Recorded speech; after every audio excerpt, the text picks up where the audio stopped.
la fin du XIXe siècle, de nombreux Noirs américains jouent du piano, souvent en autodidacte. Et ils sont familiarisés avec toutes sortes de musique. Le gospel et bientôt le blues bien sûr, mais aussi les œuvres classiques européennes et les airs à danser en vogue. Valse, mazurka, polka, sans oublier le cakewalk, danse typiquement louisianaise. C'est sous les doigts de ces éclectiques pianistes que naît le ragtime, une musique savante, très syncopée, qui rencontre un énorme succès aussi bien auprès des Noirs que des Blancs.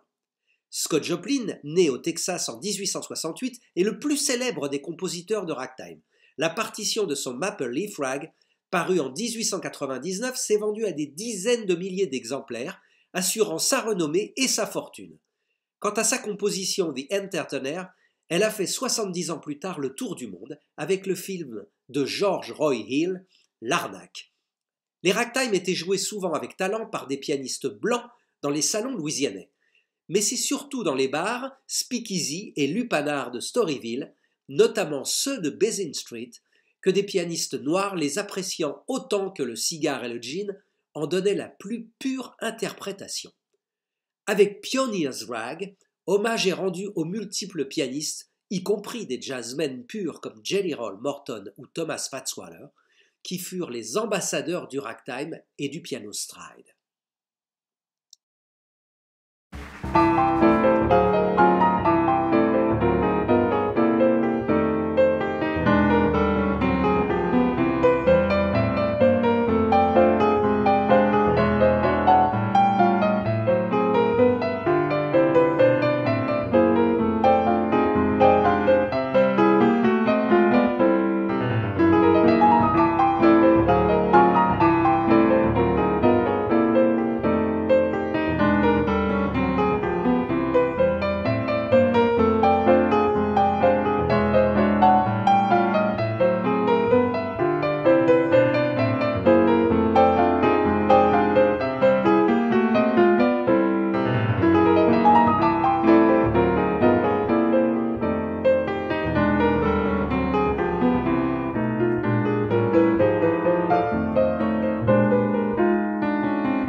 Janvier 1913.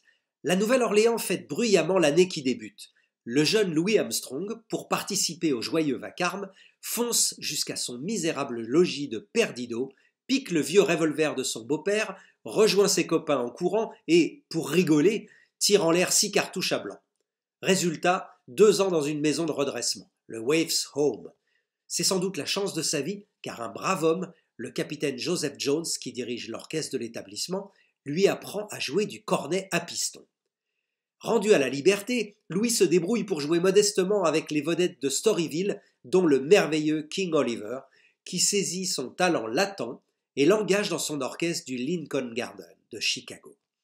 Ce sont les vrais débuts d'Armstrong, et c'est dans cette ville, en 1925, qu'il réunit son Hot Five avec Kid Ory au trombone, Johnny Dodds à la clarinette, Johnny Saint-Cyr au banjo et Lil Harding au piano, qu'il vient d'ailleurs d'épouser. Il va enregistrer avec cette formation une série de disques qui compte parmi les plus beaux de l'histoire du jazz traditionnel. L'ascension et la gloire de Pops, Deeper Mouth, Satchmo, Louis ne manquera pas de surnom, ne cessera qu'avec sa disparition en 1971. Il fait partie de la poignée de génies qui ont permis au jazz de s'émanciper et d'atteindre les plus hauts sommets. On retient ici la période du Hot Five pour évoquer Louis Armstrong. Four Five Guys reflète l'esprit du jazz des années 20.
L'existence de Bix Beiderbecke fut aussi courte que son nom est long.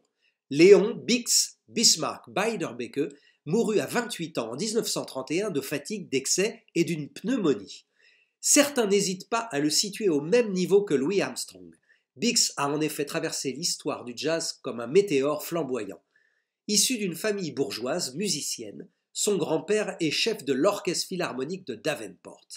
Le jeune Bix joue du piano et apprend le cornet à 15 ans. Il appartient à cette école de Chicagoan, réunissant dans les années 20 de jeunes musiciens blancs admiratifs du jazz collectif de la Nouvelle-Orléans, mais qui s'exprimaient avec plus de sobriété et de délicatesse. Leur jeu mélodique et harmonique traduisant l'affection qu'ils portaient à la musique moderne européenne.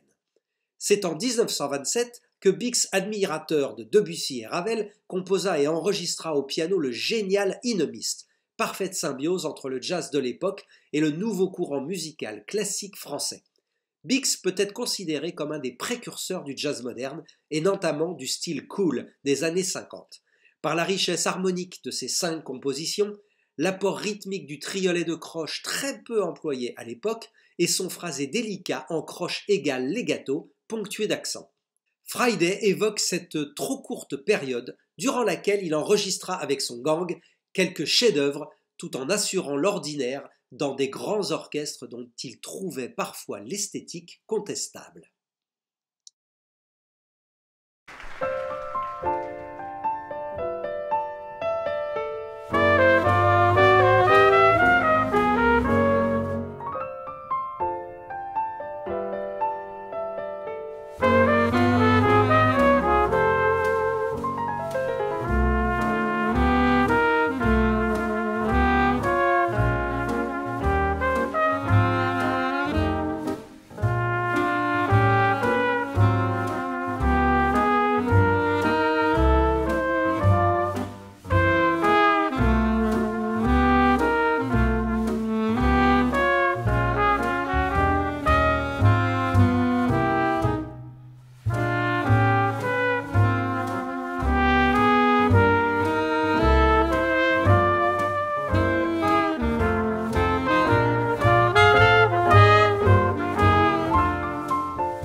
Clarinette sous le bras, smoking blanc, sourire aux lèvres, Benny Goodman dirige d'un doigt infaillible la vingtaine de musiciens qui composent son big band et interprètent un superbe arrangement de Fletcher Henderson.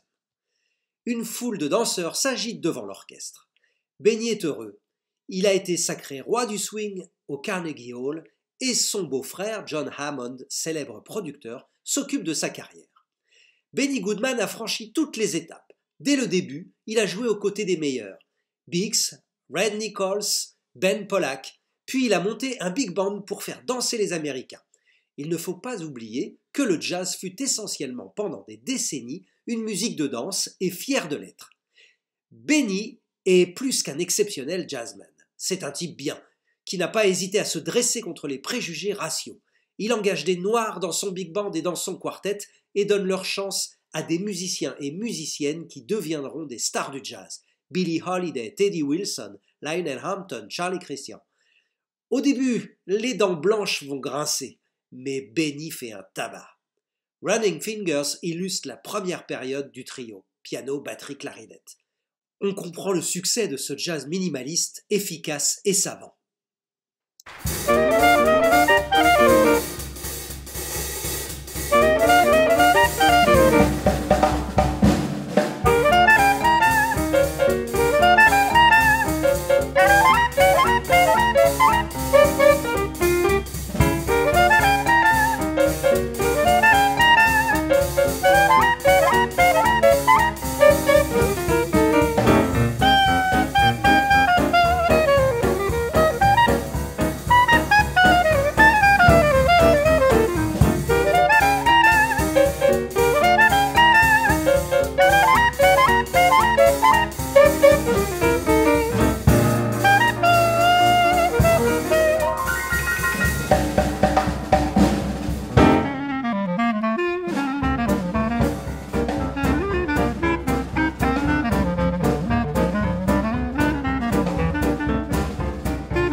L'œuvre de Duke Ellington est si riche et variée que l'on ne sait par où l'aborder.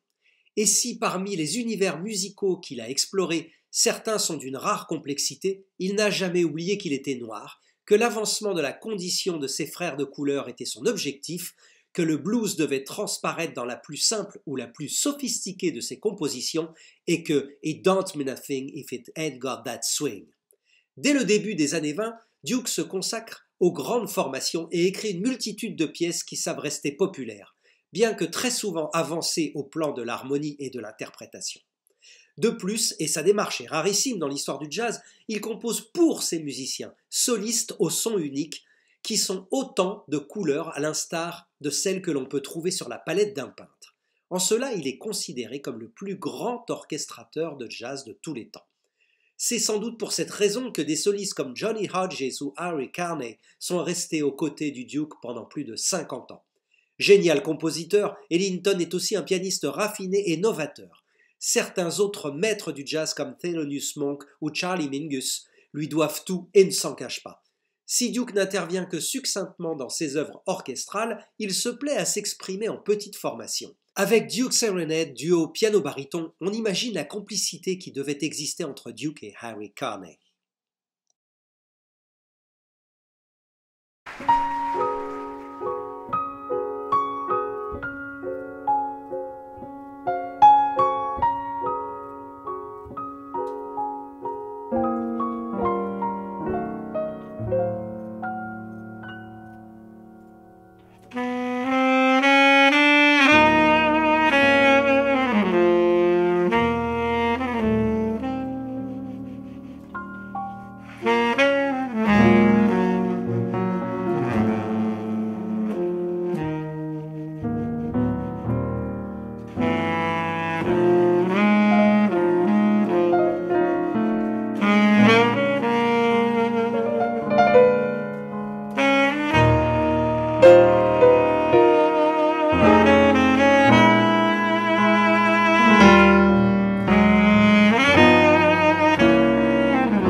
On a écrit dans les années 40 que Django Reinhardt était le seul musicien de jazz européen qui ait eu de l'influence sur les Noirs américains. Aujourd'hui, Django n'est sans doute plus un cas unique dans ce domaine tant le jazz s'est mondialisé. Mais sans parler des fanatiques du style manouche, dont il est l'instigateur, tous les guitaristes et les musiciens du monde entier continuent à vibrer à l'écoute de son art, qui les inspire même s'ils n'en sont pas conscients. Né en 1910 en Belgique, au cœur de la musique tzigane, Django écoutait dans la rue les chansons populaires et était nourri au jazz musette. La découverte de Louis Armstrong, Joe Venuti, Benny Carter l'a bouleversé, et son compagnonnage avec Stéphane Grappelli a élargi son horizon. Mais l'expression mélodique, l'attaque rythmique, l'originalité harmonique de son jeu sont nées spontanément au fond de son cœur et de son âme. Et on peut penser sans cynisme aucun que l'abominable drame qui a mutilé sa main gauche a amplifié son génie en l'obligeant à s'engager dans des recherches instrumentales sans précédent. Ce doux fauve, comme le surnommait Jean Cocteau, laisse une trace indélébile dans l'histoire de la musique. Swing 96, morceau dans lequel se glisse une citation de Black and Tan Fantasy de Duke Ellington, que Django admirait profondément, évoque la prestigieuse période du quintet du Hot Club de France avec le clarinettiste Hubert Rostin.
L'histoire du jazz compte bon nombre de vocalistes exceptionnels. Ella Fitzgerald, Billie Holiday, Bessie Smith, Frank Sinatra et tant d'autres. Le cas de Nat King Cole est particulier. Né d'une famille pieuse et musicienne, c'est avant tout comme pianiste qu'il s'impose au début de sa carrière. Fortement inspiré par le jeu de Earl Hines, pianiste de Louis Armstrong, il développe bientôt un style propre, d'une richesse et d'une inventivité prodigieuses et bien méconnues de nos jours, avant de fonder un trio très original pour l'époque, piano, basse, guitare, qui fera le tour du monde et influencera les plus grands, dont Ray Charles ou Oscar Peterson. Le hasard fera qu'un soir où il accompagnait la chanteuse Billie Holiday dans un bar, celle-ci ne vint jamais. On dit que c'est la première fois qu'il chanta en public et que l'on découvrit cette voix chaude et suave qui allait faire le tour de la planète. Nat King Cole devint le plus célèbre des crooners. Il fut le premier noir autorisé à résider à Beverly Hills et à présenter un show à la télévision. Il fit une carrière époustouflante qui occulta bientôt celle du pianiste, pourtant considéré comme majeur et novateur, précurseur du style bebop. Most of All rend hommage à ce trio hors du commun où le dialogue entre les trois instruments et la voix est omniprésent.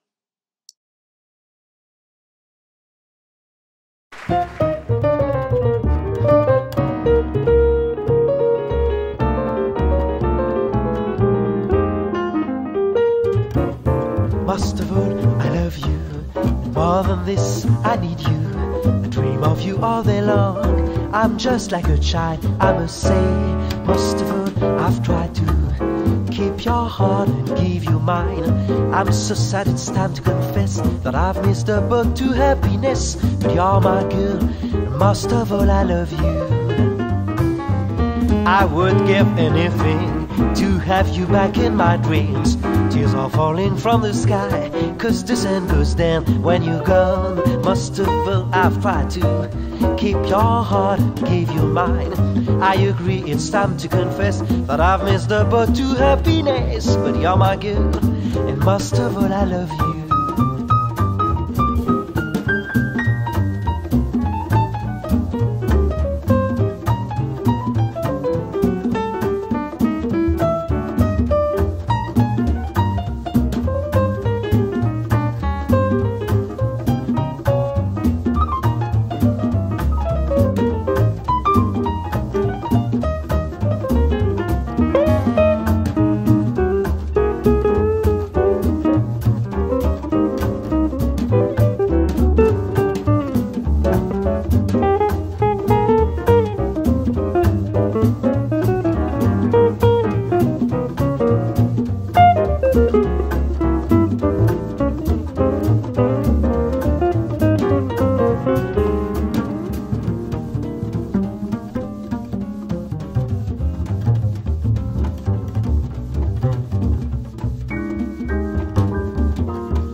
Have you back in my dreams. Tears are falling from the sky, 'cause the sun goes down when you're gone. Most of all, I've tried to keep your heart and give you mine. I agree, it's time to confess that I've missed the boat to happiness. But you're my girl, and most of all, I love you.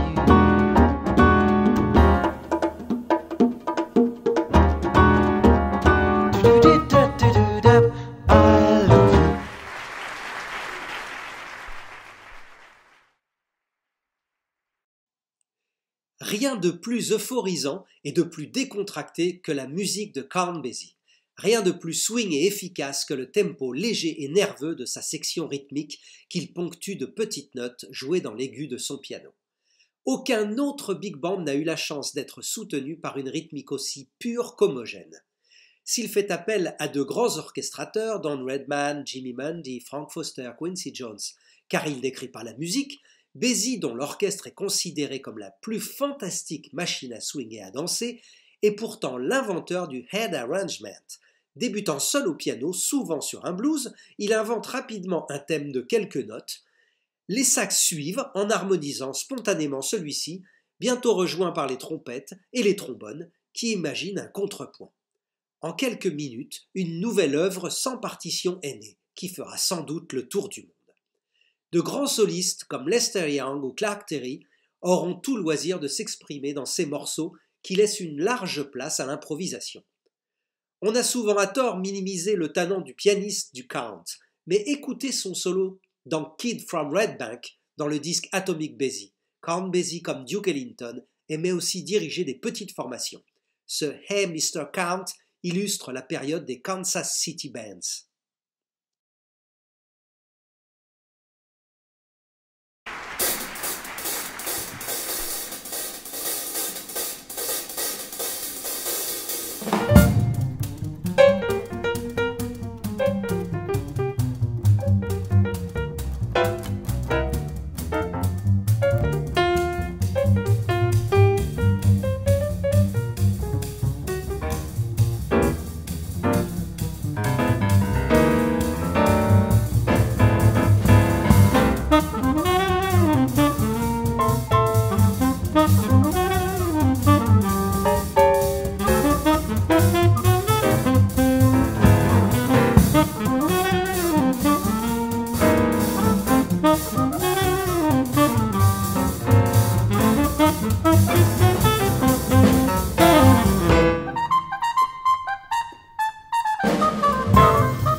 Pourquoi donc Coleman Hawkins, gentleman à l'allure fière, hérita-t-il du surnom de Bean?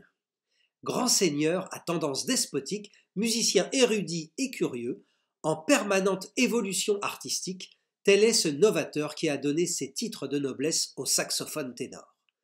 Très attaché à son indépendance, Hawkins aimait bouger, se remettre en cause. C'est sans doute pourquoi il changea si souvent de contexte musical. Seul Fletcher Henderson parvint à le retenir quelques années dans son orchestre.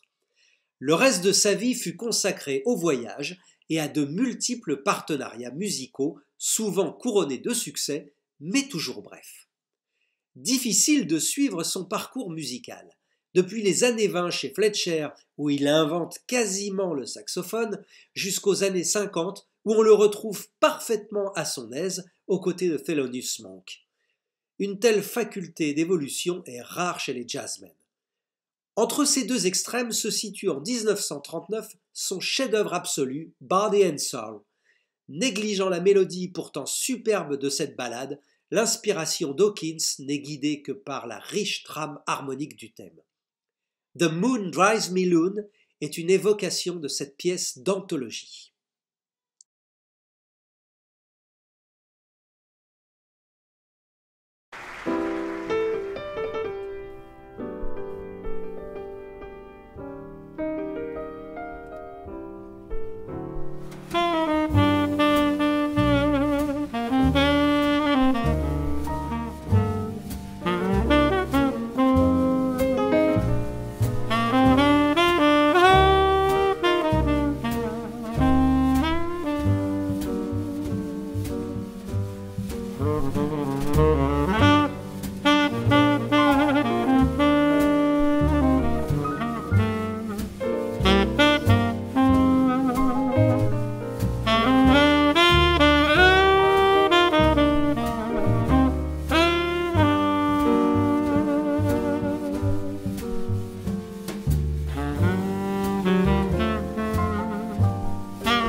Versé dans un béret basque, un oiseau virtuose, un clown timbré jouant de la trompette, une quinte bémol, un oubab-shibam, touillé, saupoudré de salt peanuts, secouez le tout vigoureusement à 300 à la noire et précipitez le mélange sur le plateau d'un Tepaz 78 tours.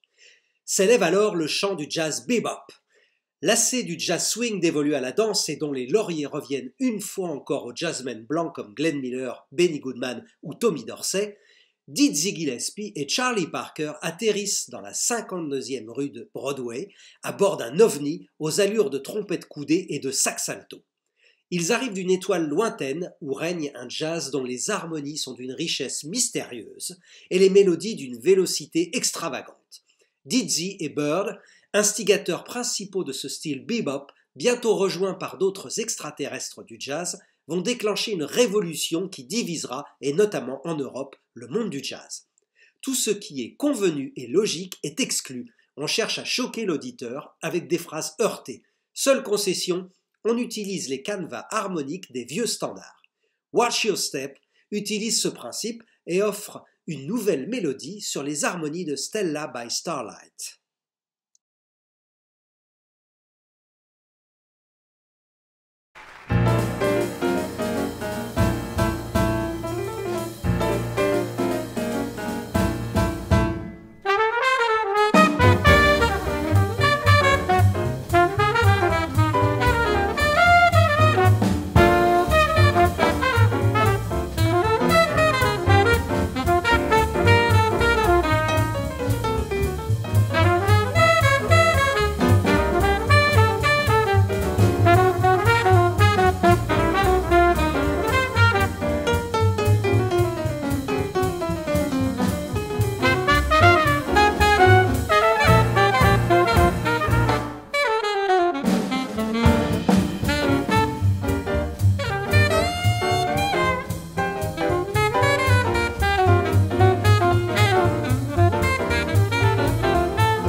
Les existences de Jerry Mulligan et de Chet Baker ne se sont croisées que pendant peu de temps. Ils avaient 25 ans tous les deux lorsqu'ils formèrent en 1952 à Los Angeles un quartet à haut risque au plan harmonique, sans piano, l'accompagnement se limitant à une contrebasse et une batterie. À part leur origine bourgeoise blanche et leur physique de playboy, Chet et Jerry ont peu de points communs. Chet Baker a en effet appris la trompette en autodidacte pour jouer comme Harry James et ne s'est décidé qu'à 20 ans à étudier sérieusement l'harmonie et l'analyse musicale. Jerry Mulligan, à l'inverse, a reçu très jeune une formation musicale complète et on lui a enseigné le jeu de tous les saxophones et du piano. Lorsqu'ils se rencontrent en Californie, Chet et Jerry, s'ils ont vécu avec la même passion la naissance du bebop et ont été bouleversés par Parker, Gillespie et Bud Powell, se sont également mis à l'écoute d'un courant parallèle plus sophistiqué, plus sobre, plus cool, qui s'amorce sous l'impulsion d'autres novateurs, Miles Davis en tête. C'est ainsi que naît le Mulligan Quartet et que sont enregistrés en quelques mois une vingtaine de titres qui feront date dans l'aventure du jazz West Coast, né en 1949 avec l'album Birth of the Cool de Miles Davis. Avec Cheesecake, on retrouve toutes les caractéristiques de ce quartet mythique et du style si particulier qu'il incarne.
Miles Davis est passé avec sa trompette par toutes les couleurs de l'arc-en-ciel. Il en a même inventé de supplémentaires, invisibles au commun des mortels. Et pour Miles, la plupart des mortels sont communs. Le jazz ne manque pas de figures excessives, Jelly Roll Morton, Charlie Mingus, mais Miles est d'après lui-même le plus excessif des excessifs. Quand une forme musicale a donné tout son suc, il passe à la suivante. Quand sa chemise est sale, il en commande 12 nouvelles. Quand un policier lui défonce le crâne à coups de matraque, il va le lendemain se faire démolir ce qu'il en reste sur un ring de boxe. Miles Davis est difficile à suivre musicalement, mais c'est parce qu'il est toujours en avance sur tout le monde. Instigateur de plusieurs styles majeurs de l'histoire du jazz, on le retrouve à la pointe de l'innovation dans tous les courants qui voient le jour depuis les années 50 jusqu'à sa disparition en 1991. There's No Butterfly, évocation du célèbre All Blues, nous replonge dans l'univers du formidable quintet qu'il dirigeait en 1955 aux côtés de John Coltrane, Red Garland, Paul Chambers et Philly Joe Jones.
Voici venir l'un des plus authentiques génies de l'histoire du jazz, Monsieur Art Blakey.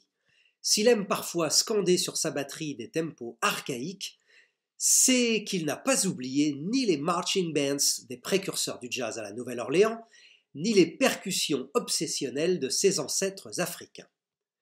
Ce qui ne l'empêche nullement d'être l'un des batteurs les plus originaux et novateurs de sa génération. Blakey est un grand seigneur au sourire éclatant.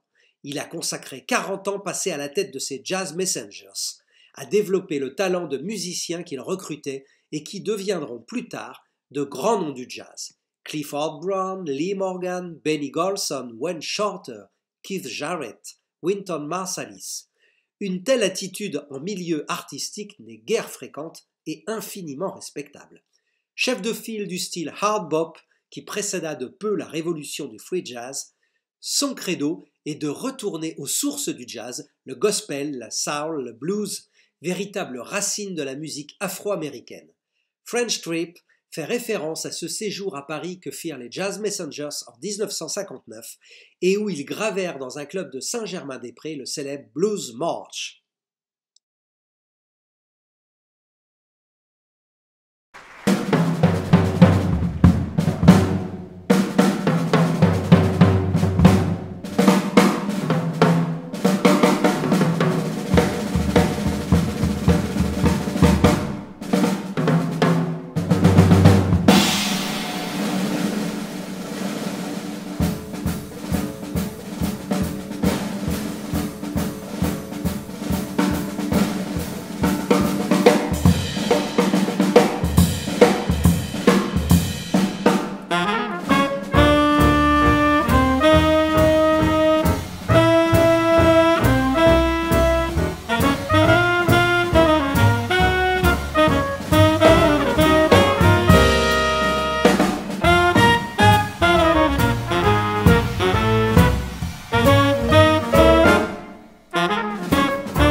marqué 9, c'est 3 à la répétition. Mais 9.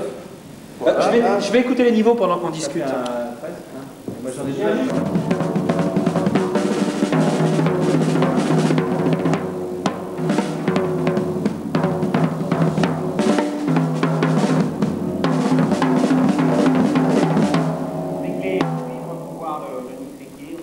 Alors juste le début du thème. Ah oui, oui, voilà. Juste le début du thème. Là.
pour aller à la coda, d'accord? 1, 2, 3 et 2, 3.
Le piano va être bien présent, enfin voilà, tu vas voir, c'est à peu près à égalité tous les trois. La clarinette au milieu, hein, du coup. Ah bah oui. Et puis quoi encore?